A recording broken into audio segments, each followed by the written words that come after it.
like, I don't care if this isn't a popular sound at the moment, or I don't care if this isn't in trend at all, and no DJs are going to play this. If I think this is great, I want to release it. And that's the type of attitude I want to see more of in all dance music and all creative sectors, really. Yeah, people are too into trends, for sure.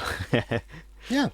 And I think, that one of the feedbacks I've had on certain releases, like, I don't know how I'm going to fit this in my set. So, well, it doesn't have to be for your set. This could be for listening to, I don't know, cooking your spaghetti bolognese, soybeans on toast or something, or when you're driving, or when you're doing so many other things. Like, it's not just about DJ music. It's not like this music is a lifestyle, it's a culture, it soundtracks absolutely everything. And certainly when I kind of go into other releases, like certain aspects of Lakeway's album, Deer Hill's album for sure, Ben's EP, like, we're not talking about dance floors or raves here, we're talking about just beautiful electronic music. Yeah, for sure.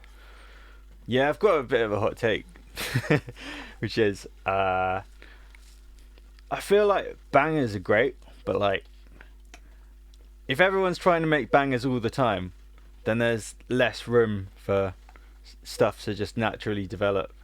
Like, one of my inspirations as an artist is Animal Collective.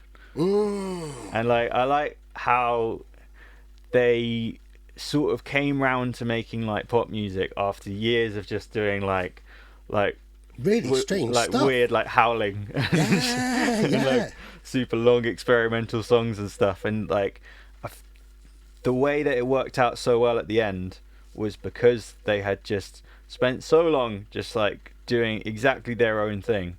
And I feel like if everyone's trying to make bangers, then you're not allowing that sort of experimentation. You've got to take the songs which aren't bangers seriously as well, because they may not be the ones that all the DJs want to play, but yeah, it's just very, very important for your like creative development, I think so. You're exploring loads of different ideas, and you could chance upon a particular kind of vocal processing technique, which then leads to you using it on the next tune, which is a banger or something like that. Or I'm trying to think of like surprising bangers, like tracks I can't think of, my mind's gone completely blank, but anthems that never were supposed to be anthems, but they just kind of came about in a particular way.